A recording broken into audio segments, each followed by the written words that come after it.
मैं Vijendra Singh YouTube channel motivational Yogi पर आप सभी का स्वागत करता हूं और आज हम हैं आपके सम्मुख एक नए विषय के साथ।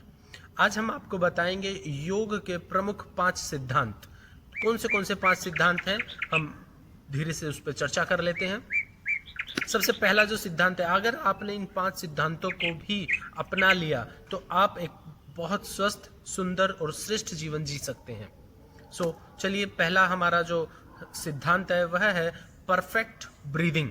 हमारा जो श्वास लेने का क्रम है वो परफेक्ट होना चाहिए।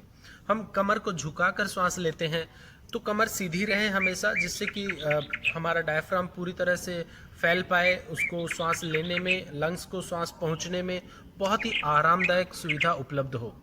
श्वासों का जो आरोह और अवरोह का क्रम है वो हमारे नियंत्रण में होना चाहिए, न किसी और के नियंत्रण में। थोड़ा हैवी वर्क कर लिया, श्वास फूल गया, ऐसी स्थितियां न पनपे, ऐसी स्थितियां न आए, हमें कोलेस्ट्रॉल न बढ़े, बीपी न बढ़े, सब सामान्य रहे। इसलिए हम परफेक्ट ब्रीदिंग को प्रथम स्थान देते हैं। और ये जो श्वास लेने का जो पूर्ण सिद्धांत है वह प्रामाणिक सिद्धांत है, वैज्ञानिक सिद्धांत है, और इस श्वास की मूवमेंट को हम नाम देते हैं प्राणायाम। तो प्राणायाम किया कीजिए और अपनी ब्रीदिंग को आप परफेक्ट कर लें, जिससे कि हमारे शरीर में उपलब्ध 72,72,210 लगभग नाड़ियां हैं, वो सारी की सारी स्वस्थ हो जाएं और हम एक श्रेष्ठ जीवन जी पाएं। चलिए आगे बढ़ते हैं। सेकंड है हमारा परफेक्ट एक्सरसाइज। एक्सरसाइज करना बहुत आवश्यक है। कुछ लोग घर पे ही बस यूं अंगड़ाइयां ले ली हैं, बाथरूम में जाते समय थोड़ा ताड़ासन कर लिया है, स्ट्रेचिंग कर ली है। It's not exercise. एक्सरसाइज में और एक्सर्शन में बहुत फर्क है। मोस्टली आपने देखा होगा कि महिलाओं का ये कहना होता है कि पूरे दिन भर हम घर पे इतनी मेहनत करते हैं, कभी रुकते ही नहीं है, लेकिन फिर भी समस्याएं आ जाती हैं। तो मैं आपको बताता हूं कि वो परफेक्ट एक्सरसाइज नहीं है, वो है प्रॉपर एक्सर्शन। तो एक्सर्शन, जो काम इंटेंशनली किया जाता है, हम उसको नाम दे सकते हैं कि वो हम शरीर के लिए एक्सरसाइज कर रहे हैं। लेकिन जो जरूरी है करना ही पड़ेगा। माताओं को, बहनों को, सबके लिए भोजन तैयार करना है, कपड़े इत्यादि सब तैयार रखने हैं, जो भी घर की व्यवस्थाएं हैं वो सुचारू बनाए रखनी है, इसलिए वो करना ही पड़ेगा। आप नहीं करेंगे तो काम नहीं चलेगा। लेकिन आप एक्सरसाइज नहीं करते हैं तो आप अपना काम चला लेते हैं। तो एक्सरसाइज परफेक्ट होनी चाहिए। इसके लिए आप अपने जीवन में से थोड़ा सा समय निकालें और परफेक्ट एक्सरसाइज के लिए अपने आप को तैयार करें। इसमें आप कुछ भी कर सकते हैं, जैसे जिम जा सकते हैं, रनिंग कर सकते हैं, डांस कर सकते हैं, एरोबिक्स कर सकते हैं। बहुत प्रकार की इंडोर और आउटडोर एक्टिविटीज़ हैं, वो सब आप कर सकते हैं। इनके करने से हमारे शरीर में रक्त का संचार ठीक प्रकार से होने लगता है और मांसपेशियों में जो खिंचाव होता है वो बढ़ना बंद हो जाता है। हम अपनी शरीर की मांग के अनुसार एक्सरसाइज करें और शरीर में जो कमजोरी आने की समस्याएं होती हैं वो सब दूर हो जाएंगी। एक्सरसाइज में निरंतरता बहुत इम्पोर्टेंट है। तो आप पर्टिकुलर टाइम देकर निरंतर अपने शरीर के साथ एक्सरसाइज करें। आप एक्सरसाइज का चयन अलग अलग तरीके से कर सकते हैं अपनी सुविधा के अनुसार, ठीक है। और व्यायाम में थोड़ा सा विविधताएं आप जरूर लेकर आएं। एक दिन आपने स्विमिंग कर लिया, एक दिन रनिंग कर लिया, एक दिन प्राणायाम कर लिया, एक दिन आसनों का अभ्यास कर लिया, एक दिन जॉगिंग कर ली, आप एक दिन साइकिलिंग कर ली। सब डिफरेंट आप चयन कर सकते हैं। इससे होगा क्या कि हमारी जो मांसपेशियों में, जो संधियों में जो फ्लेक्सिबिलिटी होनी चाहिए, जो लचीलापन होना चाहिए, वो बरकरार रहेगा और शरीर में अकड़न नहीं आएगी, स्टिफनेस नहीं आएगी, मसल्स कभी भी स्टिफ नहीं होंगी। और कहा भी गया है, अकड़ना तो मुर्दों की पहचान होती है ना। तो हमें मुर्दा नहीं बनना है, जीते जीते हमें, मतलब जी के मरना है, मर मर के नहीं जीना है, ठीक है। आगे बढ़ते हैं। थर्ड वन हमारा जो एस्पेक्ट है, सिद्धांत है, वो है प्रॉपर फूड। हम फूड को ऐसे ही ले लेते हैं कि बस जो भी डाला है वो सबसे सारी पूर्तियां हो जाती हैं हमारे शरीर की। तो मैं आप लोगों को बता दूं कि हमारे शरीर में का निर्माण है वो भोजन से ही होता है।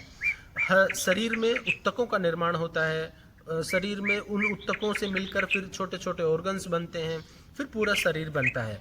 शरीर को पोषक तत्व प्राप्त होते हैं भोजन से। कहा भी गया है कि जैसा होगा आहार वैसा होगा व्यवहार। तो आप अपना आहार बैलेंस कर लीजिए, आपका व्यवहार स्वतः बैलेंस होने लग जाएगा। हम आहार से क्या क्या लेते हैं? एग्स लाइक हम प्रोटीन लेते हैं, कार्बोहाइड्रेट लेते हैं, फैट लेते हैं, विटामिन लेते हैं, मिनरल्स लेते हैं। ये सब उचित मात्रा में हो जिससे कि हमारा शरीर का निर्माण बेहतर हो जाए, और इन्हीं से हम अपने शरीर को बीमारियों से लड़ने के लिए, रोग प्रतिरोधक क्षमता को बढ़ाने के लिए भी हेल्प लेते हैं।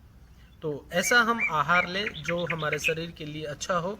जीवित खाएंगे, जीवित रहेंगे। तो जीवित से तात्पर्य है जो हम अंकुरित खाते हैं, बहुत लोग उसको भी थोड़ा भाप दे देते हैं, सेक लेते हैं, उसको भी स्टीम कर लेते हैं। जब आपने स्टीम कर लिया है उसको, तो आप सोचिए उससे आपको कुछ भी नहीं मिलने वाला है। तो जीवित खाएं, जीवित रहें, चबा चबा कर खाएं, धीरे धीरे खाएं। खाने की चीज़ों को पीना प्रारंभ करें और पीने की चीज़ों को सिप कर करके धीरे धीरे खाना शुरू कीजिए। तो ये शायद हमारे शरीर के लिए ज़्यादा अच्छा होगा। तो ये हुआ हमारा थर्ड, प्रॉपर फूड। नेक्स्ट आगे बढ़ते हैं। हमारा फोर्थ जो एस्पेक्ट है वह है प्रॉपर रिलैक्स। रिलैक्सेशन बहुत ज़रूरी होता है। जब हम रिलैक्स करते हैं तो हमारे शरीर की कुछ महत्वपूर्ण क्रियाएं संपादित होती हैं। इसलिए ईश्वर ने रात बनाई है, तो रात में बिल्कुल भी जगना नहीं है हमें। रात में आप समय पर सो जाएं तो हमारे शरीर की जो सामान्य रचनाएं हैं वो सही हो जाएंगी। पूरे दिन भर काम करने के बाद हमारे शरीर में जो भी टूट फूट होती है, वो सारी टूट फूट का रिपेयरिंग का काम रात में होता है। शरीर की ऑर्गन्स की ग्रोथ जो होती है वो हम जब सोते रहते हैं तो अधिक होती है। आपने देखा भी होगा कि छोटे बच्चों को बहुत नींद आती है, उनको 2-3 बार दिन में सोने का अवसर भी मिलता है, और जब वो बच्चे सोते हैं तो बोलते हैं डिस्टर्ब नहीं करना चाहिए उनको, क्योंकि जब वो सो रहे हैं उस समय उनकी ग्रोथ हो रही होती है। जितने बच्चे सोएंगे उतना ज़्यादा ग्रोथ कर पाते हैं। तो अपने शरीर को रिलैक्स आप जरूर दें। रिलैक्स का मतलब केवल ये नहीं है कि म्यूजिक सुन लिया और रिलैक्स हो गए। ये आपने अपने माइंड को थोड़ा सा कंफर्ट किया है, बस रिलैक्स देना मतलब पूरे शरीर को आराम देना। We feel as like heaven, हम स्वर्ग में हैं ऐसा अनुभव करना। उचित विश्राम से तात्पर्य शरीर को, माइंड को तनाव व दुश्चिंता से मुक्त हो जाना ही। व्यक्ति जब तनाव में होता है तो हमारा जो सिंपैथेटिक नर्वस सिस्टम है वो बहुत संवेदनशील हो जाता है। इस समय में व्यक्ति fight and flight response mode में होता है। तो जब ऐसे मोड में जब हम चले जाएंगे तो हम वॉलंटरी वर्क नहीं कर पाएंगे, ठीक है, और अच्छा वर्क नहीं कर पाएंगे। तो जो शरीर के लिए नकारात्मक संकेत हैं वो हमारे शरीर पे दिखाई देने लग जाते हैं। जितने भी नेगेटिव पोस्चर्स होते हैं वो बनने लग जाएंगे, हमारे विचार डिस्टर्ब होने लग जाएंगे। तो इसके लिए हमारे शरीर में जो शारीरिक, मानसिक और थेरेपेटिक उपायों का प्रयोग हमें करना चाहिए। जैसे योग है, डांसिंग है ना, बहुत सारे माइंड गेम है, पजल्स गेम है, मैथमेटिक्स हैं। अपने दिमाग के दोनों भागों को आप रिलैक्स करें जिससे कि हम ज़्यादा से ज़्यादा ग्रोथ को प्राप्त हो सके। तो मेरा निवेदन रहेगा, आप उसके लिए मैं एक सजेशन देता हूं कि योग निद्रा जो डीप रिलैक्सेशन है उसका आप अभ्यास किया करें। भले आप 10 से 15 मिनट भी करेंगे तो कम समय में अधिक थकान को आप दूर कर सकते हैं, मानसिक, शारीरिक सभी तरह से। तो ये हुआ हमारा फोर्थ एस्पेक्ट। चौथा सिद्धांत था हमारा प्रॉपर रिलैक्स। एंड फिफ्थ पर हम पहुंचते हैं। फिफ्थ इज पॉजिटिविटी, या फिर यूं कहूं कि डीप मेडिटेशन। दोनों ही एक ही बात है। आप मेडिटेशन में जाएंगे तो पॉजिटिव हो जाएंगे, और पॉजिटिव रहेंगे तो स्वाभाविक सी बात है आप मेडिटेशन भी कर पाएंगे।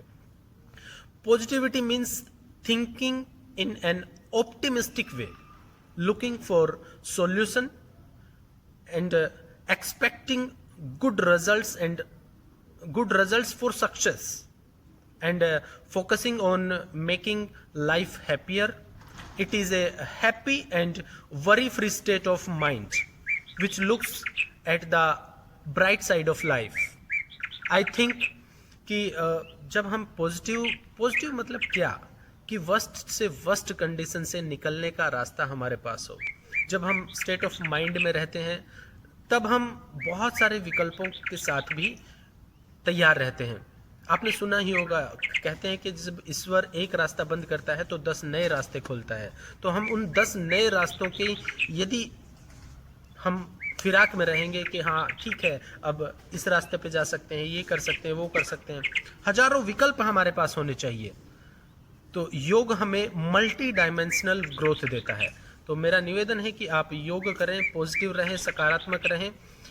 और मैं आपको बता देता हूँ, मैं आपका सहयोगी, आपका साथी विजेंद्र सिंह, मोटिवेशनल योगी के नाम से हमारा चैनल है। और हम यहाँ पर वही सब अभ्यास आप लोगों को साथ शेयर करते हैं, बताते हैं आप लोगों को, जो अभ्यास हमने खुद पे प्रयोग किए हैं।